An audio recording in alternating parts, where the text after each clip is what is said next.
So this was revealed to us after yesterday's Detroit and Colorado game. By the way, we're not going to go out there and talk about yesterday's Detroit and Colorado game. How's that? Do we need to talk about it? I don't know. I don't think so. I would prefer not to. Let's skip past the Colorado and Detroit game and talk about some of the notes that Macklin had after the game itself. Because this is pretty unfortunate for the Detroit Red Wings, and it does stir up some questions as to what could be going on soon. Firstly, we had ourselves this post made by Max Bultman. Todd McLellan said that Elmer Soderblom re-aggravated his injury from before, and he won't be available on Thursday either. Cam Talbot tweaked something yesterday, unclear on Thursday for now.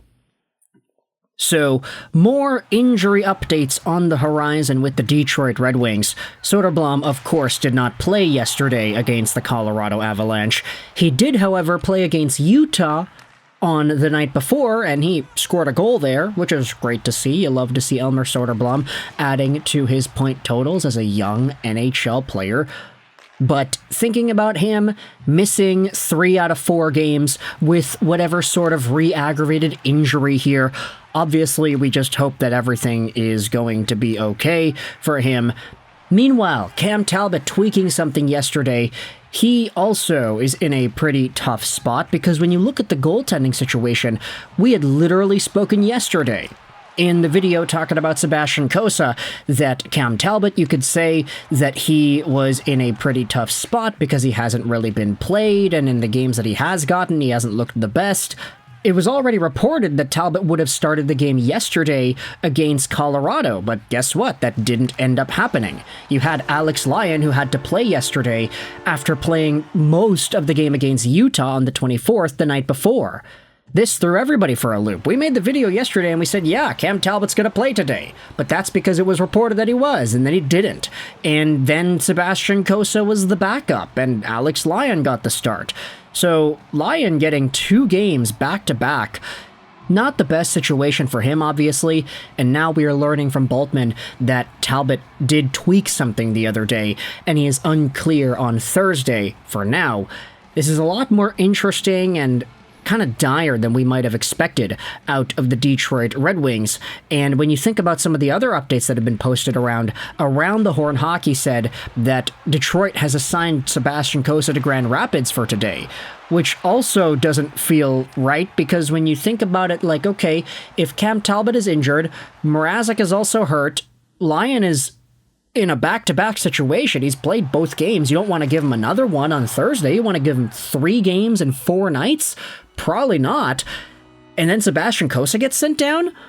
Like, okay, there's no reason to believe that Sebastian Cossa is being sent down to the AHL to be an AHL guy for now, right? Maybe it's just a paper move. Maybe it's just a one-day thing. Maybe they'll formally call him back up to the Red Wings roster tomorrow. So let's say Cossa gets the start and then Lyon is the backup. If you're not going to have Mrazek and Talbot available, if Mrazek is fine to come back sooner rather than later, if he's available for tomorrow's game, then okay. Like, that's obviously best case scenario, but thinking about his injury history, from the concussions to him potentially getting another concussion with the Barrett Hayton situation against Utah, if you assume that Mrazek or Talbot are good to go, then okay, it's fine to send Cossa down and keep your normal goaltending duo/trio the way it is.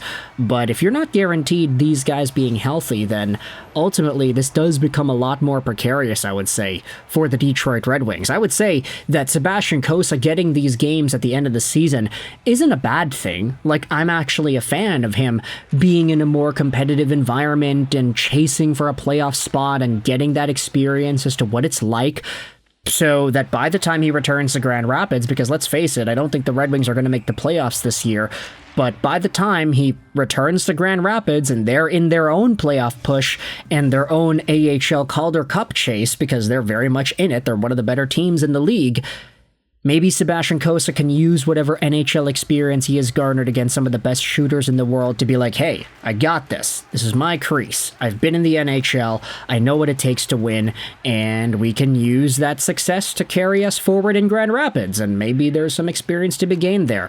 Obviously, that's just super ideal for everybody involved, but I did want to respond to the main idea that says that Sebastian Cossa shouldn't be starting in the NHL right now, mostly because I feel like maybe there is some hesitation on how poorly the team has been performing as of late. We did see the Red Wings get off to a pretty hot start after the Four Nations break, but the fact that they are 3-7-0 in their last 10, they're just barely above 500. They're only 1 point above 500. And they have been having a lot of trouble winning games. I could understand why you wouldn't want to surround Sebastian Cossa in that environment. You don't want to put him in a losing culture. You don't want to deter him from whatever winning streak or winning vibes he's got in Grand Rapids, because the Griffins are doing a lot better than the Red Wings are this season. So I can understand why you would conclude it's not a great idea to put Cossa in the thick of it with the main club. But I don't know, man. I feel like sometimes you gotta lose in order to win. And I think maybe that's a little bit of an old school mentality. Oh, you gotta pay your dues. You gotta go through the hard before it gets easier, whatever. But like, I think that maybe a few games here and there with the Detroit Red Wings against really good competition in a competitive playoff race would be okay for his development. I think it'd be fine.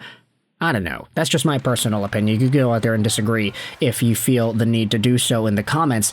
If you feel like he's just not ready to play in the NHL, that's an entire other thing, because we did note that his only NHL game appearance this season was a win, but he didn't have a great save percentage. He didn't stop too many goals compared to the shots that he faced. But ultimately, Sebastian Cossa is a pretty good goaltender. You don't want to ruin his development along the way here. So I guess it's just going to depend on your personal perception as to whether or not you think it's worth it for Cossa to get a game in Detroit. Of course, though, he got sent down to Grand Rapids, so if he doesn't get called back up tomorrow, then there isn't really an opportunity for him to do that. Maybe it'll be Mrazek coming back soon, or maybe Talbot is deemed that he's actually able to play and he'll be a backup or something, or he'll get the start because they don't want to give Lyon 3 games in 4 nights. It's kind of complicated here. And ultimately, with Elmer Soderblom also being shelved for a while too, it does paint a very unfortunate picture for the Detroit Red Wings and what they've got going on right now, considering their situation in the playoff race, how it's fizzling away, and considering how some of their more cheerable guys are losing their spots in the lineup. So let me know your thoughts in the comment section below about these updates with the Detroit Red Wings, how Elmer Soderblom seems to have re-aggravated something and he won't be available for a while, how Cam Talbot also seemed to have tweaked something, and he's also going to be missing for a little bit here. Unclear for tomorrow. We'll see what happens. Sebastian Cossa got sent down, so we'll see what the verdict is on him. But for now, let me know your thoughts in the comment section below about the Detroit Red Wings and these pieces of news. I hope you enjoyed this video, and bye.